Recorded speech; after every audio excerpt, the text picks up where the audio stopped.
नमस्कार जय हिंद साथियों।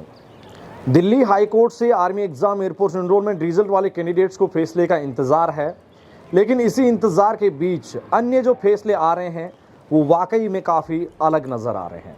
जी हाँ, इससे पहले आपने एसएससी के केस की अगर बात की जाए तो उसका फैसला आया था और अब एक लेटेस्ट अपडेट आ रही है दिल्ली हाई कोर्ट से। मैं उसकी पूरी रिपोर्ट साथियों इस वीडियो के माध्यम से आपको देने वाला हूं और पूरी जैसे ही जानकारी और आएगी तो उसके पश्चात आपको पूरा विश्लेषण भी शेयर करेंगे।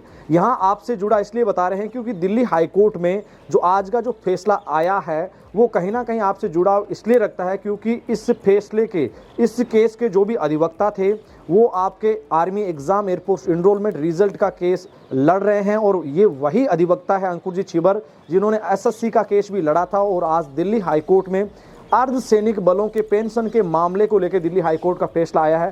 साथियों सबसे पहले पूरी रिपोर्ट आपके साथ साझा करते हैं। देखिए साथियों, सबसे पहले मैं आपको बताना चाहूंगा कि दिल्ली हाई कोर्ट की ये जो फैसला आया है, अमर उजाला के माध्यम से मैं आपको ये जानकारी दे पा रहा हूं, वहां ये आर्टिकल आपको मिल जाएगा। दिल्ली हाई कोर्ट का बड़ा फैसला, सीएपीएफ को मिलेगी पुरानी पेंशन और अदालत ने कहा है कि ये है भारत के सशस्त्र बल। जी हाँ, सीएपीएफ केंद्र सरकार कई मामलों में केंद्रीय अर्धसैनिक बलों को सशस्त्र बल मानने को तैयार नहीं थी। पुरानी पेंशन का मुद्दा भी इसी चक्कर में फंसा हुआ था।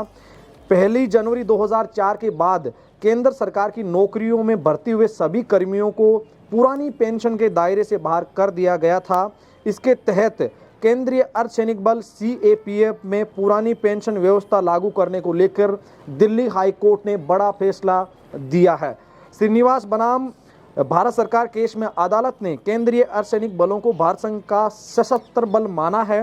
केंद्रीय अर्धसैनिक बलों ने एनपीएस को स्ट्राइक डाउन करने की बात भी कही गई है। इन बलों में चाहे कोई आज भर्ती हुआ हो या पहले कभी भर्ती हुआ हो या आने वाले समय में भर्ती होगा, सभी जवान और अधिकारी पुरानी पेंशन के दायरे में आएंगे। ध्यान से सुनिएगा, इस स्टेटमेंट को मैं रिपीट करना चाहूँगा कि इन सशस्त्र बलों के अंदर चाहे कोई आज भर्ती हुआ हो या पहले कभी भर्ती हुआ हो या आने वाले समय में भर्ती होगा, सभी जवान और अधिकारी पुरानी पेंशन के दायरे में आएंगे। और ये आज की लेटेस्ट अपडेट है साथियों दिल्ली हाई कोर्ट से। और ये केस की अगर बात की जाए तो इस केस की भी जानकारी साथियों मैंने आपके साथ जानकारी साझा कर दी है, जिसका नाम भी मैंने आपको बताया है। यहाँ मैं साथियों आपको बताना चाहूँगा कि केंद्र सरकार कई बलों में केंद्रीय अर्धसैनिक बलों को सशस्त्र बल मानने को तैयार नहीं थी। पुरानी पेंशन का मुद्दा भी इसी चक्कर में फंसा हुआ था। 1 जनवरी 2004 के बाद केंद्र सरकार की नौकरियों में भर्ती हुए सभी कर्मियों को पुरानी पेंशन के दायरे से बाहर कर दिया गया था। जी हाँ, ये आपने भी देखा होगा कि जनवरी 2004 के बाद जो भी रिक्रूट होते थे वो पेंशन के दायरे में नहीं आते हैं और इसी को लेकर ये फैसला है, बड़ा फैसला है। इसमें आपको मैं बताना चाहूँगा कि सीएपीएफ को सिविल कर्मचारियों के साथ पुरानी पेंशन से बाहर कर दिया। उस वक्त सरकार का मानना था कि देश में सेना, नेवी और वायुसेना यही जो है वो सशस्त्र बल हैं।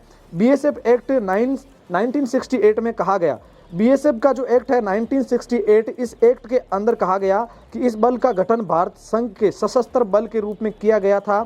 इसी तहत सीएपीएफ के बाकी बलों का गठन भी भारत संघ के सशस्त्र बलों में के रूप में हुआ है। तो साथियों ये ताज़ा अपडेट है दिल्ली हाई कोर्ट की ओर से आ रही है। अब आर्मी एग्जाम एयरफोर्स एनरोलमेंट और रिजल्ट वाले जो हमारे साथी फैसले का इंतजार कर रहे हैं, आपको बता दें कि आपके अधिवक्ताओं के ये जो केसेज है काफ़ी दिल्ली हाई कोर्ट से पॉजिटिव रूप में आ रहे हैं। उम्मीद करते हैं कि हमारे पक्ष में भी कुछ अच्छा होगा, इसकी उम्मीद हमें और आपको है। और उम्मीद ये भी करते हैं कि जिस न्याय की हम निरंतर उम्मीद कर रहे हैं वो बेहद जल्द हमारे साथ हो और हमारा फैसला भी बेहद जल्द आए। साथियों मैं चाहूँगा फिलहाल के लिए आपसे इजाज़त। इस फैसले के ऊपर आप क्या राय रखते हैं जो आज दिल्ली हाई कोर्ट से बड़ा फैसला आया है?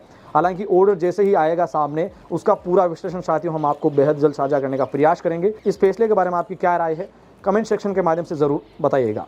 वीडियो के अंत तक आप बने रहें, इसके लिए साथियों आपका दिल से शुक्रिया। मिलेंगे फिर ताज़ा अपडेट के साथ, तब तक के लिए जय हिंद, जय भारत, धन्यवाद।